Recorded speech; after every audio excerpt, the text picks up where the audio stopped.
Olá, pessoal, tudo bem?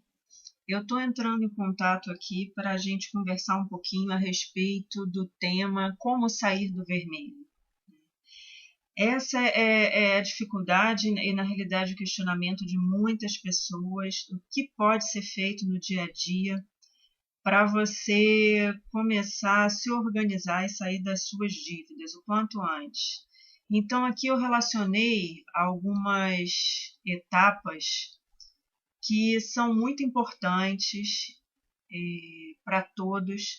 E na realidade não existe fórmulas mágicas, tá? O que exige assim, o que existe é uma dedicação muito grande e foco para você atingir os seus objetivos. Então, aqui eu estou colocando para você o seguinte: quais são as regras de ouro para sair das dívidas rapidamente? Por que regras de ouro? Porque são regras que são importantes, você não tem como pular etapas, tá? Na realidade, tudo começa com a planilha financeira. Tem gente que fala assim: poxa, mas eu tenho que elaborar essa planilha financeira, ela é muito trabalhosa, dá uma certa preguiça e também gera conflito na família, porque eu tenho que saber todas as despesas, eu também me estresso com isso. Na realidade, é um estresse só. Eu não posso dizer nem que seria estresse, como alguns outros educadores financeiros falam, na realidade, o que você vai fazer? É considerar isso uma forma natural. Se você tem dívidas, elas existem, mas e daí? Você vai resolver esse problema sem dramatizar, né? Quando você dramatiza, você costuma exagerar, além da conta, faz uma tempestade no copo d'água.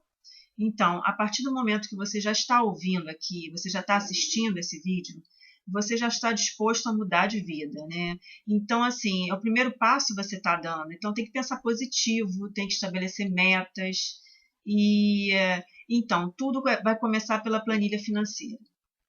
Tá? Por que eu falo isso? Porque o que eu gosto de fazer a comparação é a seguinte: você dorme numa casa suja, você dorme num lugar bagunçado. Por quê? Porque é a mesma coisa as finanças pessoais. E tudo na vida tem organização, né? Então, a partir do momento que você organiza a sua vida, você também tem que organizar suas finanças pessoais. Então, o startup é esse, né? É começar pela planilha financeira. A dica 2 é o seguinte: depois que você elaborou a planilha financeira, você vai ser capaz de ver aonde você consegue cortar despesas. Por que isso? Porque, em média, de 20 a 30%, quem já lê os artigos no blog sabe disso, no Guarde Dinheiro, né? Que em média de 20 a 30% você pode cortar. Quando você faz essa a planilha financeira, você vai ver que tem gente que fala assim: mas poxa, eu só tenho despesas essenciais como luz, como água, eu não tenho onde cortar. Sempre tem, tá? Sempre tem. Inclusive nessas despesas essenciais, né, que são as básicas que a gente fala, você também tem como cortar. Você tem como economizar luz, você tem como economizar água, tudo é possível. Tá? E uma outra medida que eu costumo falar para as pessoas, aumentar as receitas. Se você conseguir arrumar um tempo, aumentar as receitas. E aí eu já escrevi também alguns artigos onde eu falo sobre isso. Você pode empreender, tudo bem, você trabalha o dia todo, você talvez não tenha tantas horas do dia, mas você pode empreender é, montando, você escrevendo um livro, dando uma aula numa universidade à noite, ou até mesmo você investir em educação para você estar mais qualificado, para você poder fazer alguma outra atividade em específico. Quer dizer, é usar a criatividade para aumentar as receitas. E isso aí vai te ajudar não só a sair das dívidas mais rapidamente, mas também fazer com que você alcance a sua independência financeira o quanto antes. Organize as dívidas. Por que eu coloco esse item, né? Porque é muito comum você ouvir o seguinte: a gente sempre paga as dívidas com as taxas de juros mais altas. Não, nem sempre. Né? Nem sempre você começa por aí. Por quê? Porque nesse caso, vamos supor que vamos para um exemplo prático, né? Deixou de. Tudo bem, a taxa de um empréstimo que você pegou é muito alta, você não pode deixar de pagar, mas então você vai deixar de pagar as contas de água, luz e gás da sua casa, que de repente as taxas são mais baratas. Não faz sentido isso, né? Porque o que acontece? As contas de necessidade mais essenciais, que são essas, você não pode deixar de pagar. Você imagina, vai cortar sua luz, vai cortar sua água, seu gás. Então, essas são as prioritárias, né? Em seguida, você tem que pensar o seguinte: bom, quais são as outras dívidas que eu tenho com garantia bens? Vamos pensar o seguinte: se você está financiando um imóvel, tá? Você está pagando uma parcela de financiamento, você pode deixar de pagar? Se você deixar de pagar, o que acontece? Você pode perder o imóvel. Então, em segundo lugar, seriam essas contas, né? Que você pode perder algum bem se você deixar de pagar. E aí sim, em terceiro lugar, você pode pegar as demais dívidas e organizar pela taxa de juros, e ver quais são as mais altas e sair e pagar de acordo com as taxas mais altas.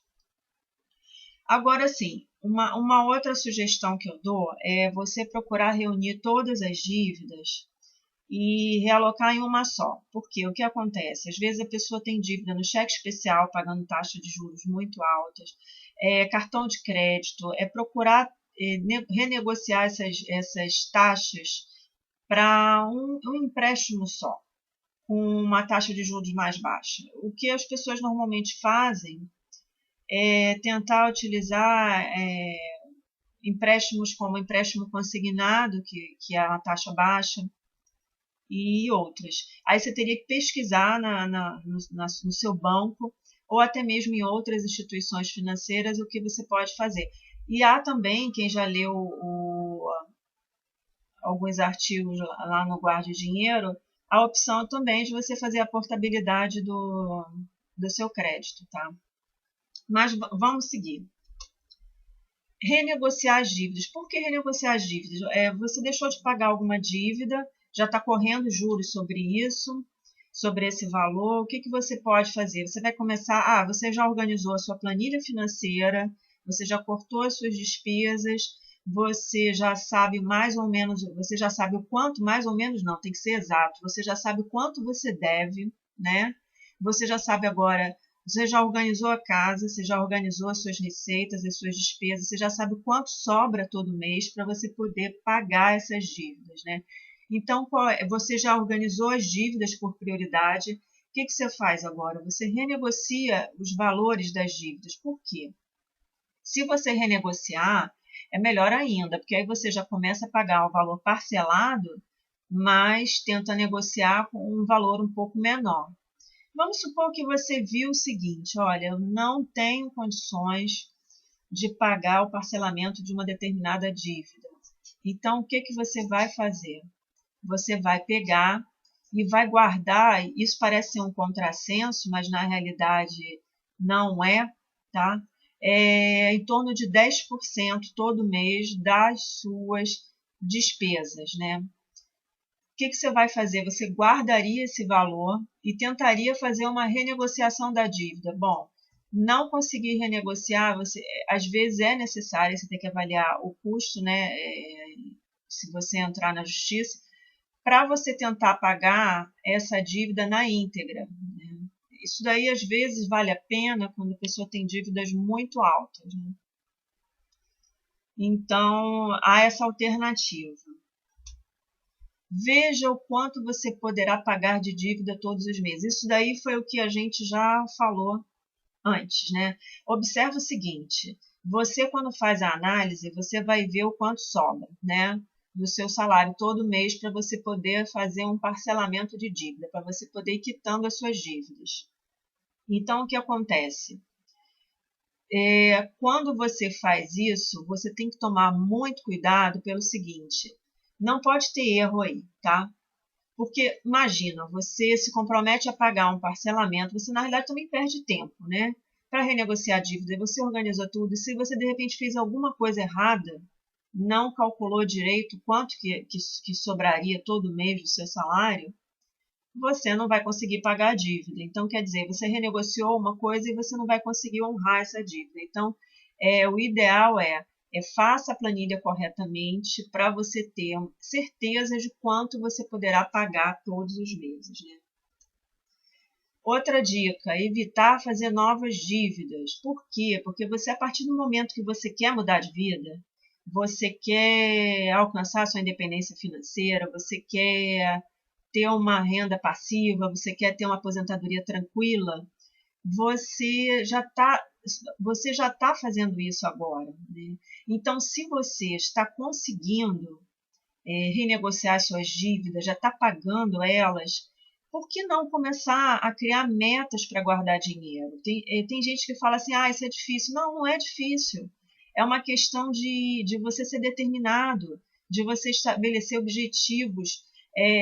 Cada um vai ter que ver o que é melhor, quais são as formas que você funciona melhor para você poder atingir essas metas. Mas não é impossível. Nem que você tenha que ler livros sobre educação financeira, nem que você tenha que ler casos de pessoas que chegaram lá, entendeu? Você vai ver que a maioria não nasceu em berço de ouro, né? São pessoas que se esforçaram para você ganhar motivação para você atingir essa meta. Então, é o que eu coloquei aqui. Se você assistiu esse vídeo, é porque você deseja aprender a sair das dívidas o quanto antes. Saiba que não é difícil, só dependerá de sua determinação. E isso é verdade mesmo, tá? Então, o que acontece? Você vai ter que fazer certo esforço, não adianta, não existe nada fácil. Para mim não veio fácil, acredito que para você também não. Então, mas vai compensar. É aquela história, no início talvez seja um pouco mais complicado, mas depois você olha para trás e fala assim, caramba, eu fiz uma tempestade no copo d'água, isso é uma coisa tão fácil que agora eu já faço de olhos fechados. Caramba, olha como é que eu era antes, olha como é que eu estou agora, e eu quero ser melhor ainda no futuro. Então, é por aí, tá? É motivação, é determinação para você ir em frente. Muito obrigada por ter assistido essa mini palestra. E caso você tenha dúvidas, pode colocar embaixo aí no vídeo. Eu vou colocar também no vídeo, aí nessa área de baixo, a planilha financeira, se vocês precisarem preencher. E o restante é com vocês. Tá legal? Eu estou aqui para ajudar. Qualquer dúvida é só falar. Um abraço, sucesso, tchau, tchau.